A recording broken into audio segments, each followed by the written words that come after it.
ಮುಖ್ಯಮಂತ್ರಿ ಸಿದ್ದರಾಮಯ್ಯ ಬೆಂಬಲ ಮುಸಲ್ಮಾನರ ಕಡೆಗೆ ಹೆಚ್ಚಾಗಿರೋದ್ರಿಂದ ಅವರನ್ನು ಪಾಕಿಸ್ತಾನಕ್ಕೆ ಕಳುಹಿಸಬೇಕು.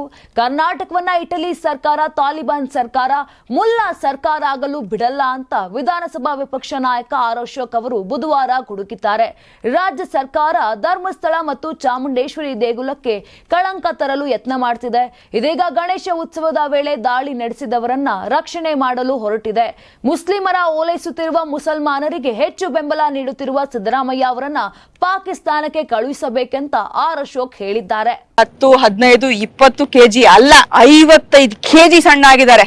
ಶಾಕ್ ಆಗ್ಬಿಟ್ರಾ? ಜೀನಿ ಸ್ಲಿಮ್ ಯೂಸ್ ಮಾಡ್ಕೊಂಡು ಎಷ್ಟೋ ಕಸ್ಟಮರ್ಸ್ ನಾನೇ ಕ್ಲೈಂಟ್ಸ್ ಇಂಟರ್ವ್ಯೂ ಮಾಡಿದ್ದೀನಿ. ಫಸ್ಟ್ ಟೈಮ್ ಇವ್ರ ಫೋಟೋ ಬಂದಾಗ ನಾನೇ ಶಾಕ್ ಆಗ್ಬಿಟ್ಟೆ. ಲೈಕ್ 55 ಕೆಜಿ ಸಣ್ಣ ಆಗೋದು ಅಂದ್ರೆ ಸುಮ್ನೆ ಅಲ್ಲ. ಒಂದು 8 ತಿಂಗಳಲ್ಲಿ ಸಣ್ಣ ಆಗಿದೆ ಅಂತ ಹೇಳಿದ್ರೆ ಎಕ್ಸರ್ಸೈಸ್ ಅಂತ ಏನು ಮಾಡ್ಲಿಲ್ಲ, ಇನ್ನು ಜಿಮ್ಮಿಗೆ ಏನು ಹೋಗ್ಲಿಲ್ಲ, ಅದೇ ಟೈಮ್ ಇರ್ಲಿಲ್ಲ. ಜೀನಿ ಸ್ಲಿಮ್ ಮಾತ್ರ ತಗೊಂಡೆ. ಅದ್ ತಗೊಂಡು ಸ್ವಲ್ಪ ಡಯಟ್ ಒಂದ್ ಸ್ವಲ್ಪ ಮಾಡಿದೆ. ಜೀನಿ ಸ್ಲಿಮ್ ತಗೊಂಡ್ರೆ ಒಂದು ಎನರ್ಜಿ ಒಂದ್ ಚೆನ್ನಾಗಿರುತ್ತೆ, ಮತ್ತೆ ಹೊಟ್ಟೆ ಹಸು ಬೇಗ ಆಗಲ್ಲ. ಯಾವ್ದು ಬಟ್ಟೆ ಹಾಕೊಳ್ಲಿಕ್ಕೆ ಆಗ್ತಿರ್ಲಿಲ್ಲ ನನ್ಗೆ, ಅಂದ್ರೆ ಫ್ರೆಂಡ್ಸ್ ಜೊತೆ ಹೊರಗಡೆ ಹೋಗ್ಲಿಕ್ಕೆ ಆಗ್ತಿರ್ಲಿಲ್ಲ, ಬೈಕಲ್ಲಿ ಕೂರ್ಲಿಕ್ಕೆ ಆಗ್ತಿರ್ಲಿಲ್ಲ. ತುಂಬಾನೇ ನಮ್ ಟೀಚರ್ಸ್ ಎಲ್ಲ ಹೇಳ್ತಿದ್ರು ಎಷ್ಟು ದಪ್ಪ ಆಗಿದೆ ಅಂತ. ನೀವು ಡಯಟ್ ಇದ್ ಮಾಡ್ತಿದ್ರಿ, ಸಲಾಡ್ ಅಷ್ಟೇ ತಿಂತಿದ್ರಿ ಅಂತ ಹೇಳಿದಾಗ ಸುಮಾರು ಜನ ಕೇಳ್ತಾ ಇರ್ತಾರೆ, ಜೀನಿ ಸ್ಲಿಮ್ ತಗೊಂಡೆ ನಂಗೆ ಸ್ವಲ್ಪ ಸುಸ್ತು ಅನಿಸ್ತಾ ಇದೆ, ಹೊಟ್ಟೆ ಹಸಿವು ಅನಿಸ್ತಾ ಇದೆ ಅಂತ ಹೇಳಿ. ಅದು ನಿಮ್ ಕಂಪ್ಲೀಟ್ ಆಗಿ ಎನರ್ಜಿ ಹೇಗಿತ್ತು ಹಾಗೆ ಹೇಳಿದ್ರಿ.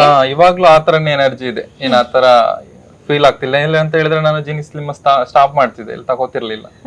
ಹಂಗಾಗಿ ಎಲ್ಲಾರ್ಗು ಡೌಟ್ ಇದೆ, ಇಷ್ಟು ತಗೊಂಡು ಇಷ್ಟು ಬೇಗ ರಿಸಲ್ಟ್ ಚೆನ್ನಾಗಿದೆ ಅಂತ ಹೇಳಿ. ನನ್ಗೆ ಒಳ್ಳೆ ರಿಸಲ್ಟ್ ಬಂದಿದೆ, ಅದಕ್ಕೋಸ್ಕರ ನಾನು ಅದನ್ನೇ ಕಂಟಿನ್ಯೂ ಮಾಡ್ತಿದ್ದೆ. ಜೀನಿ ಸ್ಲಿಮ್ ತಗೊಳ್ಳೋದ್ರಿಂದ ಯಾವ್ದು ಸೈಡ್ ಎಫೆಕ್ಟ್ ಇಲ್ಲ, ಯಾಕಂದ್ರೆ ರೈತರಿಂದಾನೇ ತಗೊಂಡ್ ಬಂದು ಶುದ್ಧೀಕರಣ ಮಾಡಿ, ಏನು ಕೆಮಿಕಲ್ಸ್ ಏನು ಯೂಸ್ ಮಾಡಲ್ಲ, ತುಂಬಾ ಎನರ್ಜಿ ಡ್ರಿಂಕ್ ಆಗಿರುತ್ತೆ. ನೀವು ತಗೋಬಹುದು, ಯಾವ್ದು ಡೌಟ್ ಏನಿಲ್ಲ.